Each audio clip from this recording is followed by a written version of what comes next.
This Lallan Top video is brought to you by CoinSwitch Kuber. Download the app now.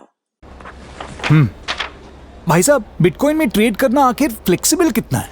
आपके पैसे हैं, जब चाहो आपके पास, जब आप चाहो बिटकॉइन में 24/7।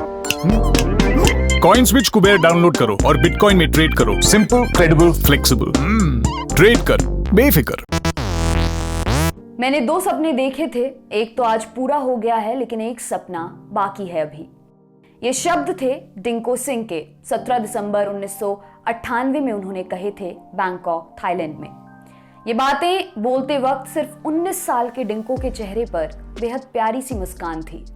इन्हें मुस्कुराते देखकर लगता ही नहीं था कि दुनिया भर के दिग्गज बॉक्सर रिंग में इनके आगे पस्त हो जाते हैं, लेकिन ये सच था। डिंको बिना तैश में आए बड़े से बड़े बॉक्सर को ध्वस्त करने का जिगरा रखते थे और उन्होंने ये बातें वर्ल्ड नंबर 3 और वर्ल्ड नंबर 5 बॉक्सर्स को हराकर एशियन गेम्स का गोल्ड मेडल जीतने के बाद कही थी।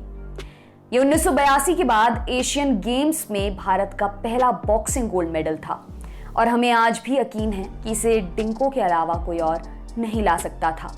वही डिंको जिन्हें शुरुआती टीम में चुना ही नहीं गया था, क्योंकि भारत में बॉक्सिंग के रहनुमाओं का मानना था कि हल्के भारतीय बॉक्सर किसी काम के नहीं हैं, इनसे कुछ नहीं होना, और इस सोच को मजबूत करता था एशियाड में हमारा रिकॉर्ड। हमने हल्की कैटेगरीज में यहाँ कुछ खास किया नहीं था। लेकिन उस वक्त के बॉक्सिंग फेडरेशन के प्रेसिडेंट AK मट्टू नहीं माने, वो डिंको के लिए लगे रहे। उनका मामला लेकर इंडियन ओलंपिक एसोसिएशन तक पहुंच गए और फिर आया सर्विसेज स्पोर्ट्स कंट्रोल बोर्ड, यानी सेना से जुड़े एथलीट्स का BCCI। SSCB ने डिंको के आने जाने, रहने खाने और किट का खर्च खुद देने की पेशकश कर दी। हालांकि इसकी जरूरत नहीं पड़ी। डिंको का सिलेक्शन हुआ और वो थाईलैंड भी पहुंच गए। लेकिन वहां पहुंचने के बाद भी उनकी हैसियत घर के कोने में पड़े उस पुराने टाइपराइटर जैसी थी, जो वहां था तो जरूर, लेकिन उसके होने या ना होने से किसी को कोई फर्क नहीं पड़ता। खैर, डिंको ने इसका लोड नहीं लिया, क्योंकि उन्होंने ऐसे ही हाल में तो अपनी बॉक्सिंग शुरू की थी जहां लोग उनका वजूद भी नहीं स्वीकारते थे।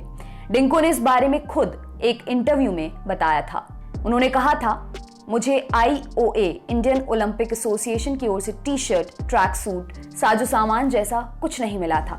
मुझे ये सब काफी बाद में सेमीफाइनल्स में वर्ल्ड नंबर 3 थाई बॉक्सर को पीटने के बाद मिला। 1996 में हुए ओलंपिक के ब्रॉन्ज मेडलिस्ट सोनताया वोंगप्रांत्स को हराकर डिंको फाइनल में पहुंचे। वहां उन्होंने 96 के ओलंपिक के सिल्वर मेडलिस्ट उज्बेकिस्तान के तिमुर तुल्याकोव को मात देकर गोल्ड मेडल जीत लिया। इस मैच में डिंको इस कदर हावी थे कि तिमुर ने मुकाबले के बीच से ही हटने का फैसला कर लिया। डिंको का पहला सपना इस तरह पूरा हुआ, लेकिन वो कहते हैं ना, जिंदगी की सड़क बड़ी ऊबड़ खाबड़ होती है, और इसी सड़क पर डिंको का दूसरा सपना टूट गया। साल 2000 के सिडनी ओलंपिक में वह अपना पहला ही मैच हार गए। अंतिम 16 में उन्हें यूक्रेनी बॉक्सर ने 14-5 से हरा दिया। देखने में यह हार नॉर्मल लगती है, लेकिन थी नहीं। इस हार के बाद डिंको का करियर खत्म हो गया। उन्होंने बाद में वापसी की कोशिशें जरूर की, लेकिन सफल नहीं हो पाए। सिडनी की हार के बाद डिंको गुमनामी में खो गए। जून 2001 में उन्होंने नेशनल कैंप में आने की कोशिश तो की, लेकिन फिटनेस सर्टिफिकेट के अभाव में उन्हें वापस लौटा दिया गया। रिटायरमेंट के कई साल बाद डिंको ने एक इंटरव्यू में बॉक्सिंग में सफल होने के लिए 2 चीजें बेहद जरूरी बताई थी, भाग्य और ऊपर वाले का आशीर्वाद। ऊपर वाले का तो नहीं पता, लेकिन 21 सितंबर सन 2000 को भाग्य निश्चित तौर पर डिंको से खफा था। इतना खफा था कि उनका करियर ही खत्म कर दिया। इस हार के दौरान डिंको की पुरानी चोट उभर आई। उन्हें तुरंत प्रभाव से बॉक्सिंग से दूर होना पड़ा। जो बॉक्सर पूरी दुनिया जीतने की क्षमता रखता था, वो सिस्टम से हार गया। सिडनी ओलंपिक से ठीक पहले साल 1999 में इम्फाल में नेशनल गेम्स हुए। यहाँ डिंको को फाइनल में बिरजू साहा से भिड़ना था, लेकिन बिरजू ने अपना नाम वापस ले लिया। इधर डिंको को देखने के लिए हजारों लोग इकट्ठा हो चुके थे।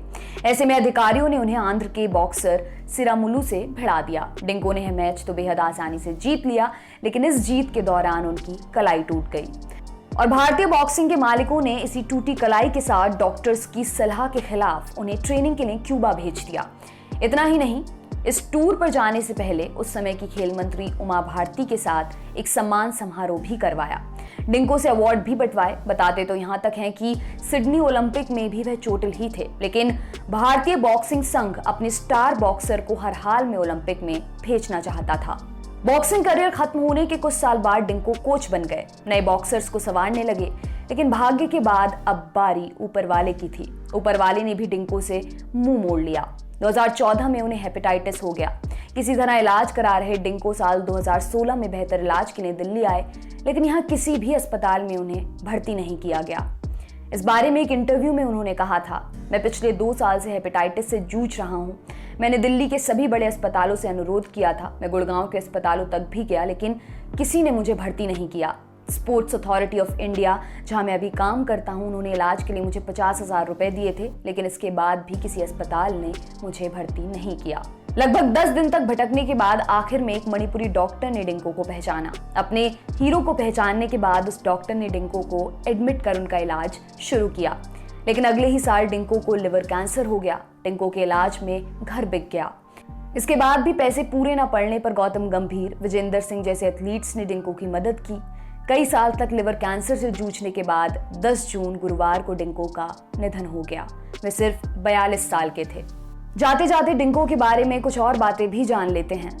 1 जनवरी 1979 को जन्मे डिंको सिंह का परिवार बेहद गरीब था। बचपन में ही उनके माता पिता ने उन्हें अनाथालय में दे दिया था। कई भारतीय बॉक्सर्स डिंको को अपना प्रेरणा स्रोत बताते हैं। इनमें दिग्गज बॉक्सर मैरी कॉम भी शामिल हैं।